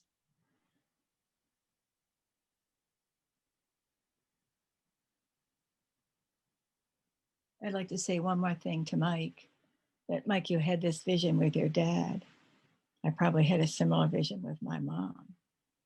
You know, wouldn't it just be wonderful if she just could stop yelling and I could just feel on par with her, that we were just sharing some space. And so now I have a husband who's beginning to lose some of these things that are so precious. And it's a horrible disease, and it's a horrible thing for a family to have to face, but everybody has something to face. And so I learn about grief, and they have all kinds of grief.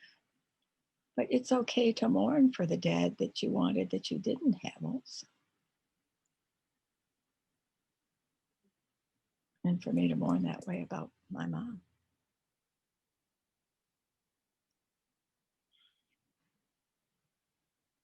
And then to give up with it, release it. That's the piece that I'm learning about. You don't have to carry that around like that burden. It goes in the river, like Carla says, and you let the river hold it. And can you just release?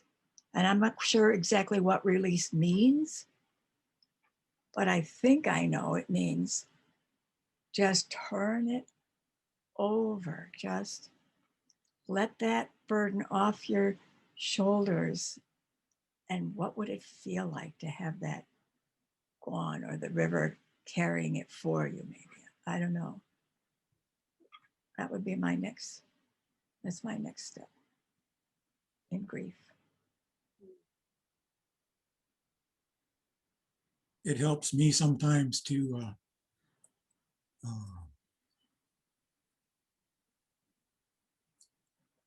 choose something that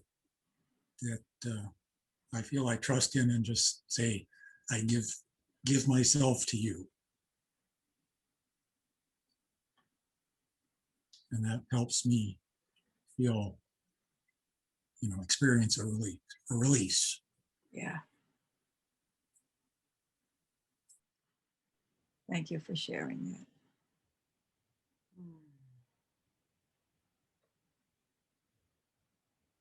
You are all so wise. You each have wisdom from your experiences and from your emotions. Your emotions they're teaching you all the time. They're here with you.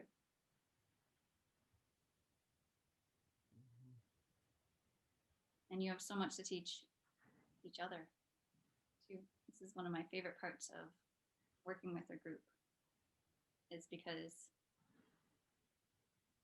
as you developed in a connection and respect for each other, that connection grows and you're really able to see each other and offer support to each other. And that's something I feel like in general, we're lacking in our Western culture. And so it's such a gift that you're able to do this for each other here, that you have this capability, that you know you have this capability, and that you're offering it in emotionally responsible, respectful, and supporting ways. I applaud you all. Catherine. Wasn't there something we talked about Wednesday at the end of the class? And you said, well, I could teach you guys how to do this. And then we were talking about, just before you leave, Anshin, wasn't there something? I can't remember what it was. Yeah, we were talking about the learning to identify what each emotion feels like in your body. Mm-hmm. And as I've been thinking more about that, that's not a one class experience. It's something you learn over time, and it's definitely something that I can facilitate. I mean, I can definitely see that it would be a class unto itself. Mm. And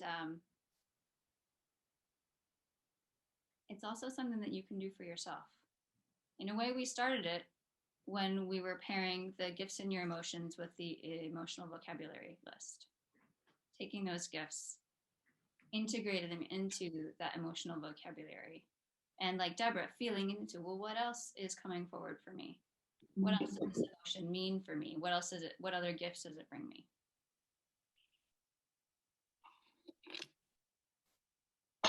And that's something we're not going to have time to complete, unfortunately. I wish we did. But integrating the gifts and the emotions with the vocabulary list. And I can see that is such a foundational piece of this work. And unfortunately, it's often something that I skip over in my classes. And I'm seeing that that's a lack, and that's a vacancy that I can rectify. Deborah, yes. Just real quickly, as I was going through mine the other night, and I didn't see it under the jealousy, but I remember like over 20 years ago, listening to the Sounds True version of Carla McLaren, and it just lit my brain up. Somewhere in there, she said something about jealousy and intuition.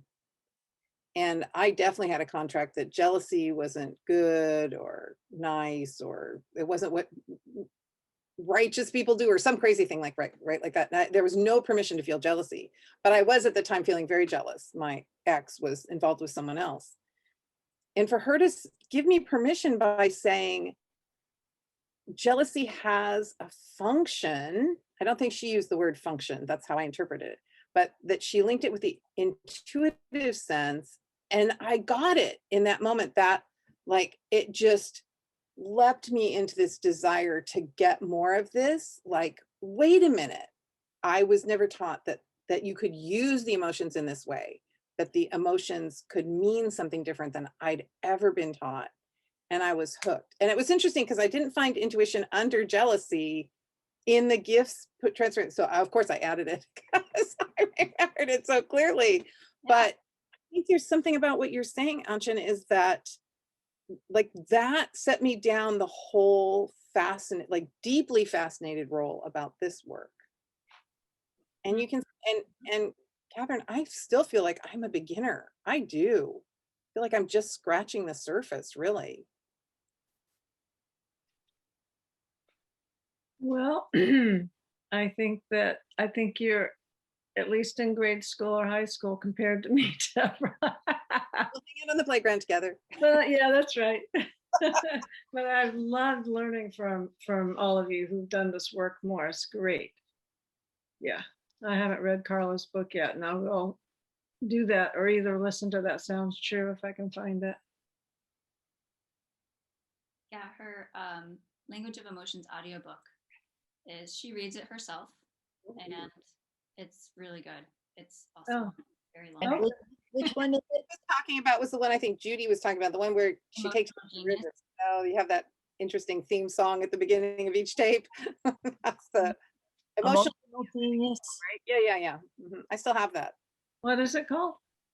It's called Emotional Genius, but Oh. it's on tapes. This was a long time ago. Cassette tape player in my Oh, car. you know what? Her book, Emotional Genius, that's the book that she rewrote into the Language of Emotions. Exactly. Okay. Yeah. Exactly. And then if you want I would say if you want a more accessible book, something that doesn't go quite so in depth, one of her newer books, The Embracing Anxiety, Mm. is a good book because it goes over the meanings of the emotions. It goes over the empathic mindfulness practices. It has charts in it. And then it also talks about the relationship between anxiety and I think 9 other emotions. So anxiety and shame, anxiety and panic, anxiety and anger, and how they interact. So it gives you a different understanding of, oh, it's doing this. Oh, that's why I'm acting this way. And so it's different than her other books because I feel like it's more accessible. It doesn't go so in depth. I feel like The Language of Emotions is a textbook. Yeah, it is. Very much written at the college level. Yeah. And it's something to just keep coming back to. I have, at this point, I flip through it, and every time I open it, I learn something new. I'm like, oh, yeah, that makes, okay, I get it, right? And you're just able to see the way that it works better as you uncover your own eyes, as you uncover your own contracts, and as you clear more space within yourself and within your boundary. It's almost as if I want to tell it's over your eyes. Go ahead, Judy. from a long time ago, she did Emotional Genius cards. So each card has the emotion, the gifts, the internal questions, the signs of obstruction, the practice, and the Bach flower remedies you might want to take to help. Oh. I don't know if you can get the cards anymore, but they're very. It has Language of Emotion cards. Yeah. And I think they're something ridiculously cheap, like $10 or $12. And I refer to them all the time. Yeah, very good way to, and she shows you different ways to shuffle through them and use them. Thank you. I saw those on somewhere on our website maybe, and I thought, no, I do not need another deck of cards because I got tarot cards and stuff. But I'll get that. It just depends on what you like to use. She also has an emotional vocabulary list on her site. I think she sells them for like 50 cents or $1 each. And they're just hand sized, right? They're very easy to hold on to. I love them just because I have them all around me. I pass them out to people. They're just really a handy resource. Yeah. Oh, it's time to say goodbye. And would it be okay if I brought my daughter in to say hello? Oh, please. Oh, we would love to. I have a little kitty cat at the door right now, so. I'm gonna miss you all so much. We'll see you next They're time. wonderful. I will think of all of you and hold you in my heart. Me too. And maybe we could do this again. Yeah. Hi. Oh, wow. Yay. Can you see yourself on the TV? Try not to touch the TV. I'll be offering this again in June. I think maybe the first week of June, which starts May 31st. I thought I heard a kitty. Do you have a kitty? You would like it.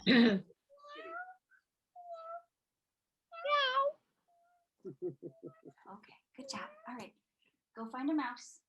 Go catch a mouse. I love that age. She's Yeah. beautiful. What's her name?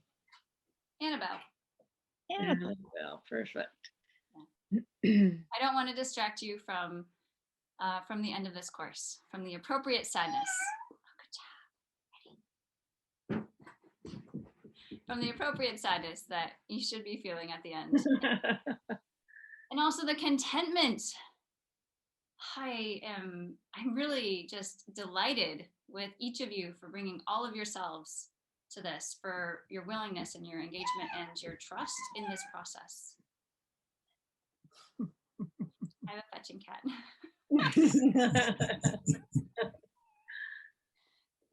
Thank you, Anjan. Thank you very much. Really lovely. Thank you all. Thank you, Anton. We'll see you again. I will be Yeah. keeping in touch with you via my newsletter about upcoming classes, including the next Channeling Emotions Intensive, and as well as it's this teaching you and speaking with you and working with you has really made me consider the need for courses, specific courses on each of the emotion practices, the empathic practices. So just a short course on grounding, a short course on defining boundaries, maybe even a course on burning contracts. Mhm, mhm. Love it. Those are all in the works. Great. In a minute, sweet. I'm just about done. Mama, do you know how to? I just want to thank you all for being in the class with me. I agree. Thank you. Mama, do you know? Thank you so much, all of you, for sharing and for participating and being present and such a glorious, graceful trust that it felt being with you all. It's been very nurturing. Thank you so much.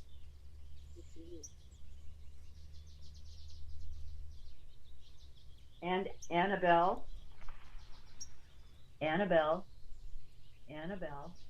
Oh.